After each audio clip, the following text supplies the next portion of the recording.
my sweet friends. Today we are going to be reading our next chapter of The Chocolate Touch by Patrick Skene Catling. Chapter 4. John had the bad habit of chewing things when he was thinking hard. This morning he had several things to think about. What had made the toothpaste taste like chocolate? What had made the orange juice taste like chocolate? What had made the bacon and egg taste like chocolate? What had made the toast and butter and marmalade taste like chocolate? Each one of those things had felt the way it had always felt before. The toothpaste had been soft and pasty. The bacon had been hot, crisp, and oily. The toast had been crunchy, and the marmalade sticky and lumpy. But everything had tasted like the chocolate he had eaten in bed last night. John put a gloved thumb in his mouth and thoughtfully chewed. His mother had frequently pointed out to him that chewing his gloves made little holes that let in the cold air, but he chewed them just the same when he was thinking hard. This time he noticed something was very strange about the thumb of his glove. Instead of tasting leathery, it tasted like chocolate. John pulled his thumb out of his mouth. The part of the glove that had been in his mouth was now brown instead of black like the rest. He bit the end of the leather thumb again. It came right off in his mouth, leaving his own thumb bare. John chewed, and it was like chewing leather made out of chocolate. Leather that melted like chocolate. And in a second or two, he swallowed it.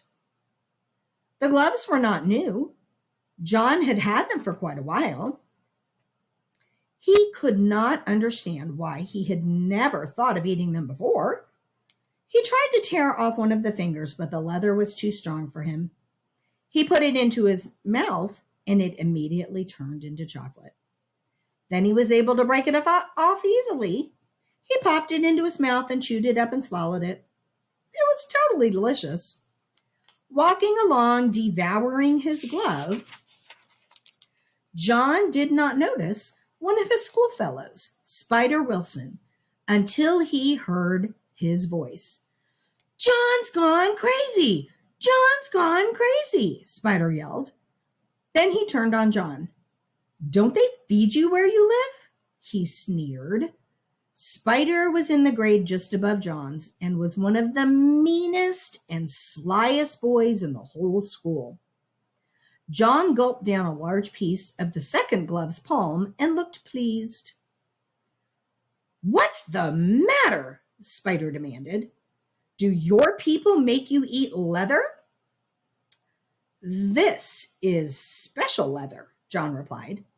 He licked his lips and sighed contentedly. "It turns into chocolate as soon as you put it in your mouth. Look!" John bit off the glove's little finger and took it out of his mouth. "Now it's chocolate." He put it back into his mouth and gulped it down. "Give me a piece," Spider said. "Why should I?" John wanted to know. "They're my gloves."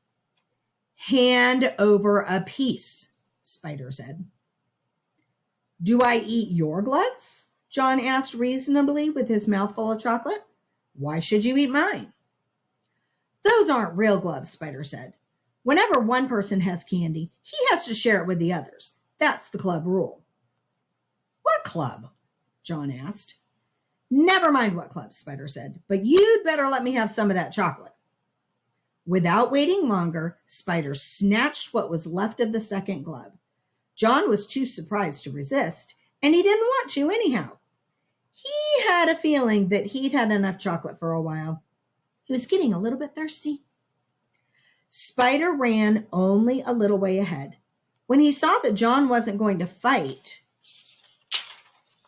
to get the glove back, he started to eat his prize. He stuffed the leather into his mouth and took a big bite. But Spider stopped short in his tracks. He frowned and bit deep into the leather again. "Disgusting!" It tasted worse than just leather. It tasted like leather with which a boy had made mud pies and snowballs and patted old dogs. John thought perhaps he might be getting late for school, so he started running. He left Spider Wilson spitting the soggy remains of the glove into the gutter. Still giggling to himself about the defeat of the enemy, John walked between the great stone pillars at the entrance to the school grounds. He had gone no more than halfway to the main building when he heard Susan Buttercup calling him. She was standing near the jungle gym with some of her friends. "I've got something to show you, John," she shouted. As she came running to meet him, he could see that she was waving something in her hand that flashed as it caught the rays of the sun. It was a silver dollar. "It's a birthday present," she explained, showing him the dollar. "Isn't it beautiful?" The sight of such wealth made John forget the triumphs of his own day. "It's a good present," he said. "Are you sure it's made of silver, though? I once got a whole bag of gold coins in a Christmas stocking, only they were chocolate coins covered with gold paper." "Of course it's real, silly," Susan said. "My daddy said so. You can feel it if you don't believe me." She handed him the coin. John looked at the coin suspiciously. "All right," Susan said. "Bite it if you think it isn't real. Go on, bite it." Well, John felt rather silly. "I can see it's real now," he said. "I don't have to bite it." "But I want you to," Susan insisted. "You weren't sure. Well, make sure. That's what they always do on television. When a cowboy wants to make sure a dollar's real, he bites it." John put the dollar about halfway into his mouth and reluctantly bit it. His teeth went right through the coin. The part that had passed between his lips was hard but sweet chocolate. Susan could hardly believe her eyes.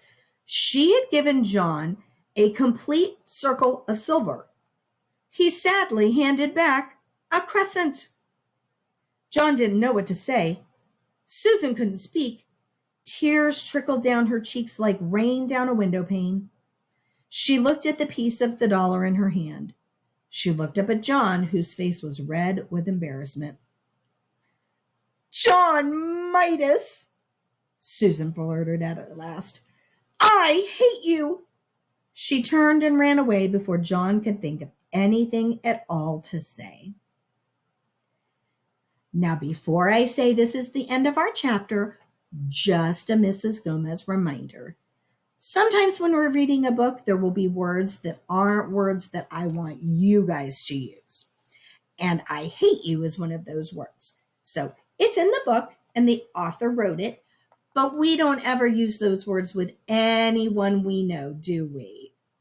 All right, my sweet friends, that's the end of chapter 4. I cannot wait to find out what happens next week in chapter 5. Have a lovely day and thank you for